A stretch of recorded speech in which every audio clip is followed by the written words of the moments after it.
أعوذ بالله من الشيطان الرجيم. بسم الله الرحمن الرحيم. الحمد لله الذي أنزل على عبده الكتاب ولم يجعل له عوجا قيما لينذر بأسا شديدا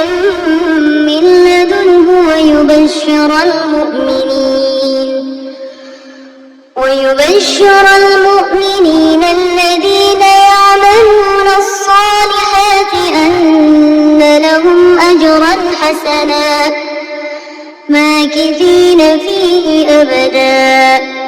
وينذر الذين قالوا اتخذ الله ولدا ما لهم به من علم ولا لآبائهم. كبرت كلمة تخرج من أفواههم إن يقولون إلا كذبا، فلعلك باخع نفسك على آثارهم إن لم يؤمنوا بهذا الحديث أسفا. إنا جعلنا ما على الأرض زينة لها لنبلوهم أيهم أحسن عملا وإنا لجاعلون ما عليها صعيدا جرزا. أم حسبت أن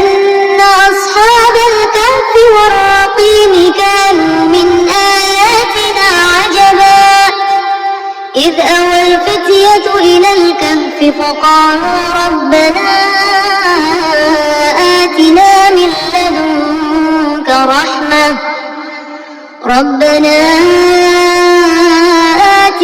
من لدنك رحمة وهيئ لنا من أمرنا رشدا. فضربنا على آذانهم في الكهف سنين عددا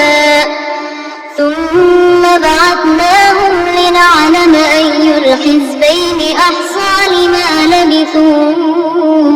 أمدا.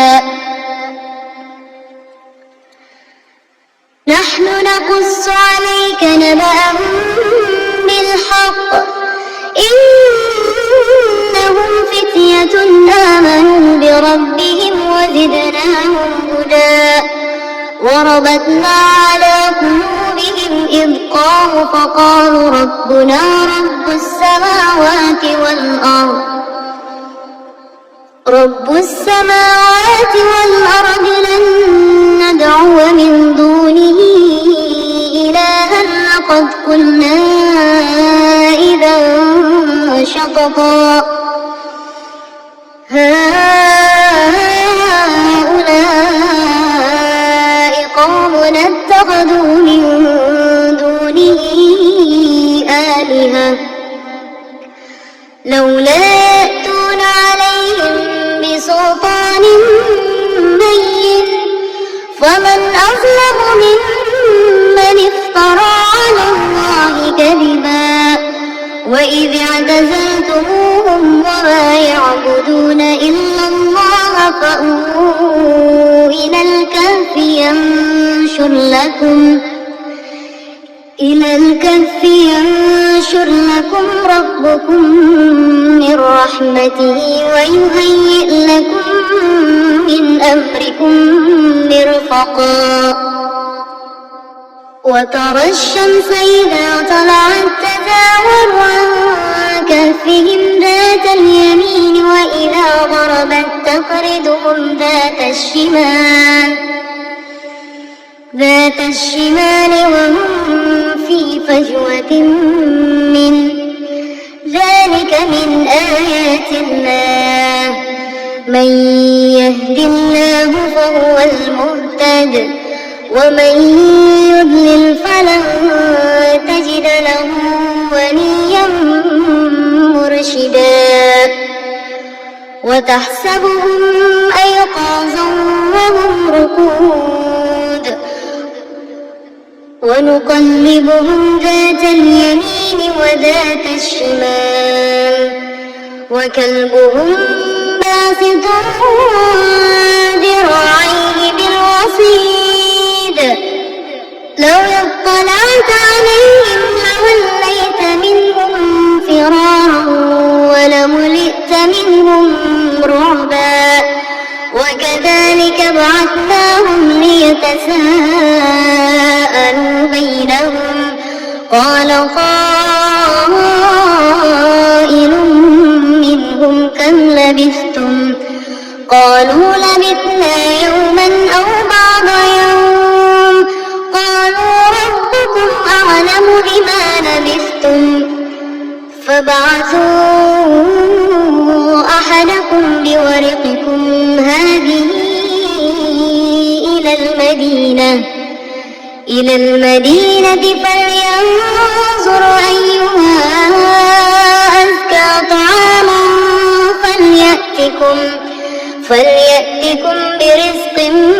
منه وليتلطف ولا يشعرن بكم أحدا إنهم إن يظهروا عليكم يرجموكم أو يعيدوكم في ملتهم ولن تفلحوا إذا أبدا وكذلك أعثرنا عليهم ليعلموا أن وعد الله حق وأن الساعة لا ريب فيها إذ يتنازعون بينهم أمرهم فقالوا ابنوا عليهم بنيانا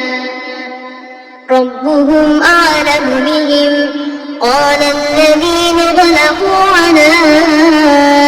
أمرهم لنتخذن عليهم مسجدا سيقولون ثلاثة رابعهم كلبهم ويقولون خمسة سادسهم كلبهم رجما بالغيب ويقولون سبعة وثامنهم كلبهم قل ربي أعلم بعدتهم ما يعلمهم إلا قليل فلا تمار فيهم إلا مراء ظاهرا ولا تستفت فيهم منهم أحدا ولا تقولن لشيء إني فاعل ذلك غدا إلا أن يشاء الله واذكر ربك إذا نسيت وقل عسى أن يهديني ربي لأقرب من هذا رشدا ولبثوا في كهفهم 300 سنين وازدادوا 9 قل الله أعلم بما لبثوا له غيب السماوات والأرض أبصر به وأسمع ما لهم من دونه من ولي ولا يشرك في حكمه أحدا واتل ما أوحي إليك من كتاب ربك لا مبدل لكلماته ولن تجد من دونه ملتحدا واصبر نفسك مع الذين يدعون ربهم بالغداة والعشي يريدون وجهه ولا تعد عيناك عنهم تريد زينة زينة الحياة الدنيا ولا تطع من أغفلنا قلبه عن ذكرنا واتبع هواه وكان أمره فرطا وقل الحق من ربكم فمن شاء فليؤمن ومن شاء فليكفر إنا أعتدنا للظالمين نارا أحاط بهم سرادقها وإن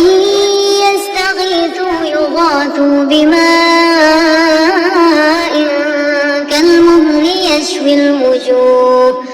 بئس الشراب وساءت مرتفقا إن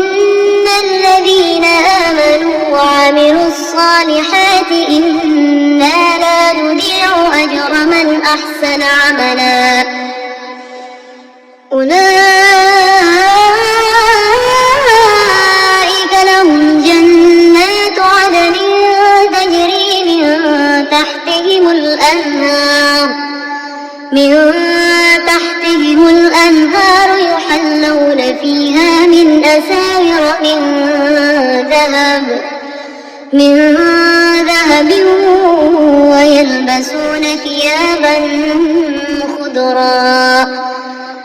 ويلبسون ثيابا خضرا من سندس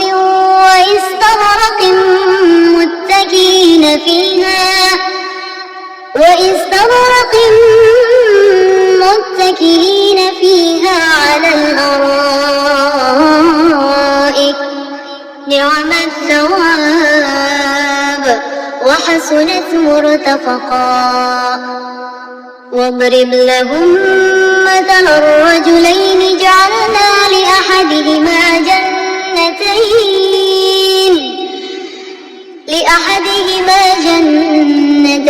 من أعناب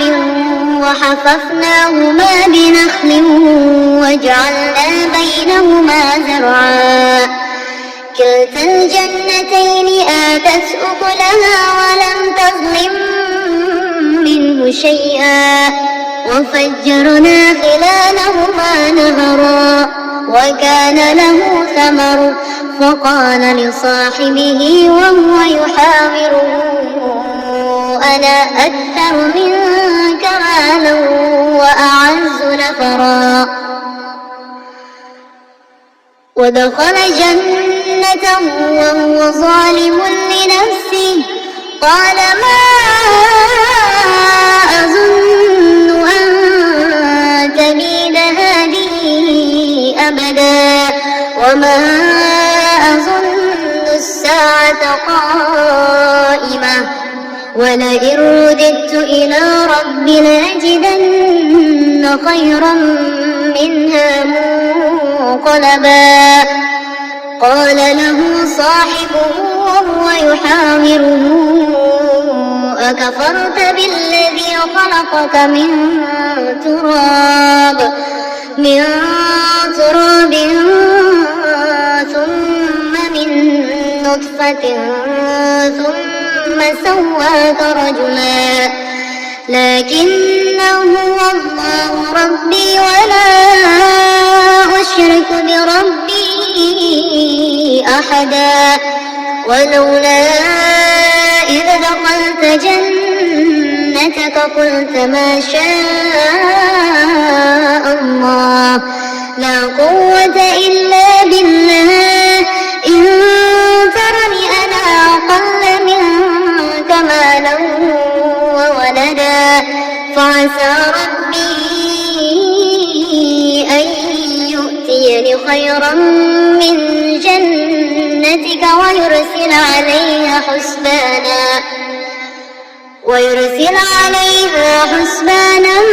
من السماء فتصبح صعيدا زلقا أو يصبح ماؤها غورا فلن تستطيع له طلبا وأحيط بثمره فأصبح يقلب كفيه على ما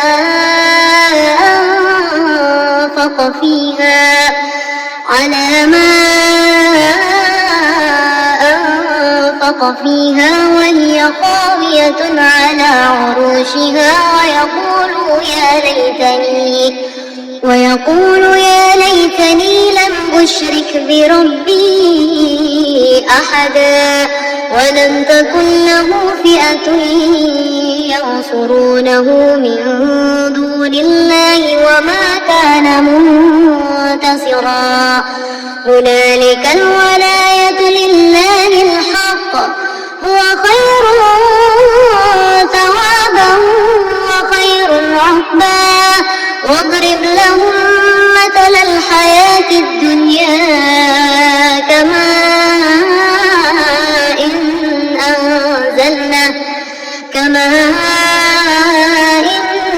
أنزلناه من السماء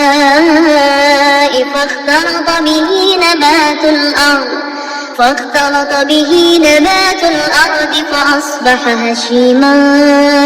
تذروه الرياح وكان الله على كل شيء مقتدرا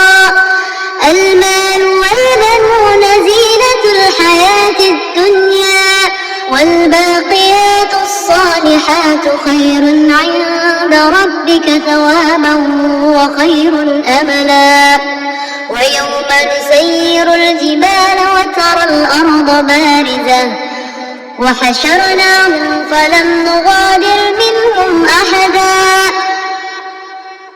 وعرضوا على ربك صفا لقد جئتمون كما خلقناكم أول مرة بل زعمتم أن لن نجعل لكم موعدا ووضع الكتاب فترى المجرمين مشفقين مما فيه ويقولون يا ويلتنا ما لهذا الكتاب لا يغادر صغيرة ولا كبيرة إلا أحصاها ووجدوا ما عملوا حاضرا ولا يظلم ربك أحدا وإذ قلنا للملائكة اسجدوا لآدم فسجدوا إلا إبليس كان من الجن ففسق عن أمر ربه أفتتخذونه وذريته أولياء من دوني وهم لكم عدو بئس للظالمين بدلا ما أشهدتهم خلق السماوات والأرض ولا خلق أنفسهم وما كنت متخذ المضلين عضدا ويوم يقول نادوا شركائي الذين زعمتم فدعوهم فلم يستجيبوا لهم وجعلنا بينهم موبقا ورأى المجرمون النار فظنوا أنهم مواقعوها ولم يجدوا عنها مصرفا ولقد صرفنا في هذا القرآن للناس من كل مثل وكان الإنسان أكثر شيء جدلا وما منع الناس أن يؤمنوا إذ جاءهم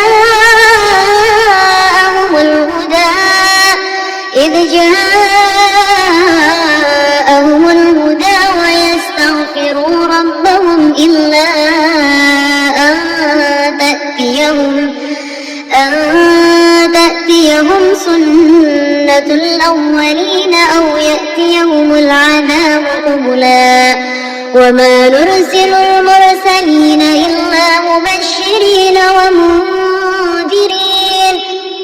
ويجادل الذين كفروا بالباطل ليدحضوا به الحق واتخذوا آياتي وما أنذروا هزوا ومن أظلم ممن ذكر بآيات ربه فأعرض عنها ونسي ما قدمت يداه إنا جعلنا على قلوبهم أكنة أن يفقهوا وفي آذانهم وقرا وإن تدعهم إلى الهدى فلن يهتدوا إذا أبدا وربك الغفور ذو الرحمة لو يؤاخذهم بما كسبوا لعجل لهم العذاب بل لهم موعد لن يجدوا من دونه موئلا وتلك القرى أهلكناهم لما ظلموا وجعلنا لمهلكهم موعدا وإذ قال موسى لفتاه لا أبرح حتى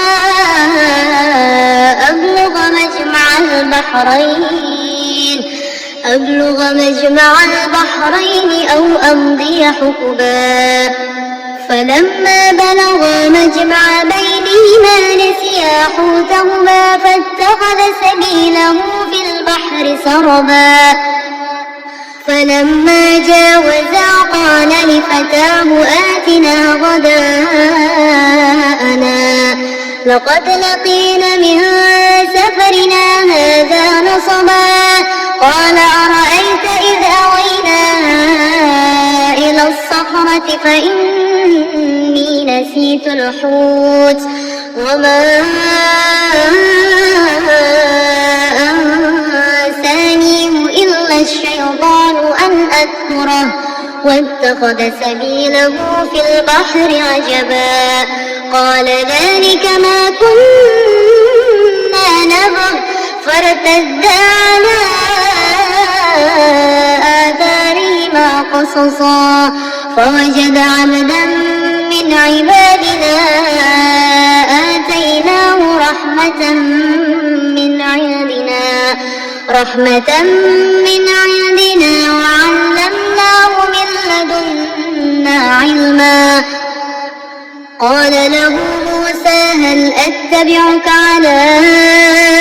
أن تعلمني مما علمت رشدا قال إنك لن تستطيع معي صبرا وكيف تصبر على ما لم تحط به خبرا قال ستجدني إن شاء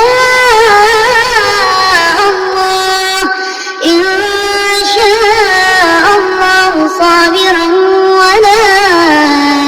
أعصي لك أمرا قال فإن اتبعتني فلم تسألني عن شيء حتى أحدث لك منه ذكرا فانطلقا حتى إذا ركبا في السفينة خرقها قال أخرقتها لتغرق أهلها لقد جئت شيئا إمرا قال ألم أقل إنك لن تستطيع معي صبرا قال لا تؤاخذني بما نسيت ولا ترهقني من أمر عسرا فانطلقا حتى إذا لقيا غلاما فقتله قال أقتلت نفسا زكية بغير نفس لقد جئت شيئا نكرا قال ألم أقل لك إنك لن تستطيع معي صبرا قال إن سألتك عن شيء بعدها فلا تصاحبني قد بلغت من لدني عذرا فانطلقا حتى إذا أتيا أهل قرية استطعما أهلها فأبوا أن يضيفوهما فوجد فيها جدارا يريد أن ينقض فأقامه قال لو شئت لاتخذت عليه أجرا قال هذا فراق بيني وبينك سأنبئك بتأويل ما لم تستطع عليه صبرا أما السفينة فكانت لمساكين يعملون في البحر فأردت أن أعيبها وكان وراءهم ملك يأخذ كل سفينة غصبا وأما الغلام فكان أبواه مؤمنين فخشينا أن يرهقهما طغيانا وكفرا فأردنا أن يبدلهما ربهما خيرا منه زكاة وأقرب رحما وأما الجدار فكان لغلامين يتيمين في المدينة وكان تحته كنز لهما وكان أبوهما صالحا فأراد ربك أن يبلغا أشدهما ويستخرج كنزهما رحمة من ربك وما فعلته عن أمري ذلك تأويل ما لم تستع عليه صبرا ويسألونك عن ذي القرنين قل سأتلو عليكم منه ذكرا إنا مكنا له في الأرض وآتيناه من كل شيء سببا فأتبع سببا حتى إذا بلغ مغرب الشمس وجدها تغرب في عين حمئة ووجد عندها قوما قلنا يا ذا القرنين إما أن تعذب وإما أن تتخذ فيهم حسنا قال أما من ظلم فسوف نعذبه ثم يرد إلى ربه فيعذبه عذابا نكرا وأما من آمن وعمل صالحا فله جزاء الحسنى وسنقول له من أمرنا يسرا ثم أتبع سببا حتى إذا بلغ مطلع الشمس وجدها تتلو على قوم لم نجعل لهم من دونها سترا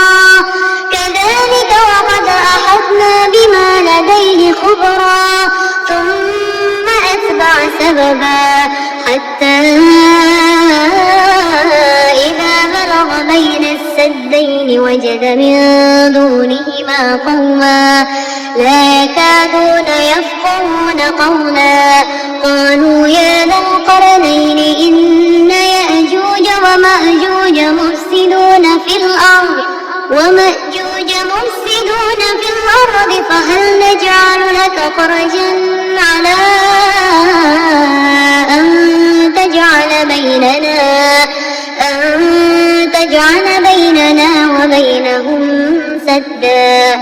قال ما مكني فيه ربي خير فأعينوني بقوة أجعل بينكم بينكم وبينهم ردما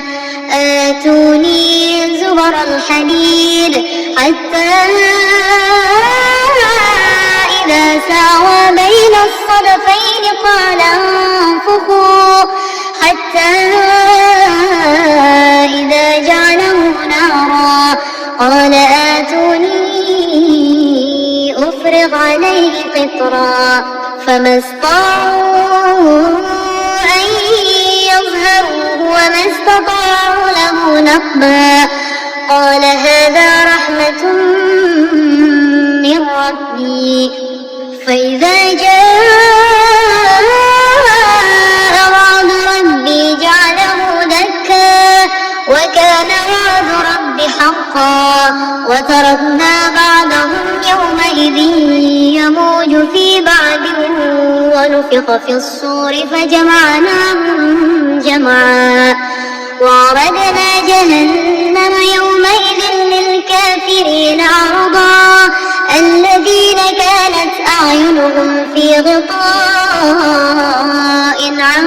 ذكري وكانوا لا يستطيعون سمعا أفحسب الذين كفروا أن يتخذوا عبادي من دوني أولياء إنا أعتدنا جهنم للكافرين نزلا قل هل ننبئكم بالأخسرين أعمالا الذين ضل سعيهم في الحياة الدنيا وهم يحسبون أنهم يحسنون صنعا أولئك الذين كفروا بآيات ربهم ولقائه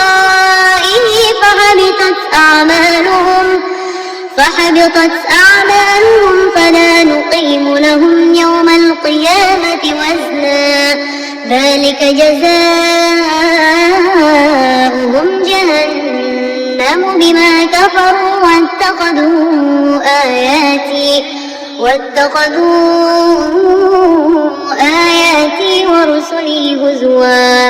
إن الذين آمنوا وعملوا الصالحات كانت لهم جنات الفردوس نزلا خالدين فيها لا يبغون عنها حولا قل لو كان البحر مدادا لكلمات ربي لنفد البحر قبل أن تنفد كلمات ربي ولو جئنا بمثله مددا قل إنما أنا بشر مثلكم يوحى إلي أنما إلهكم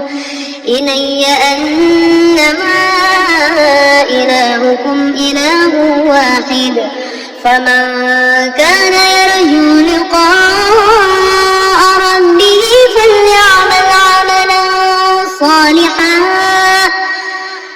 فليعمل عملا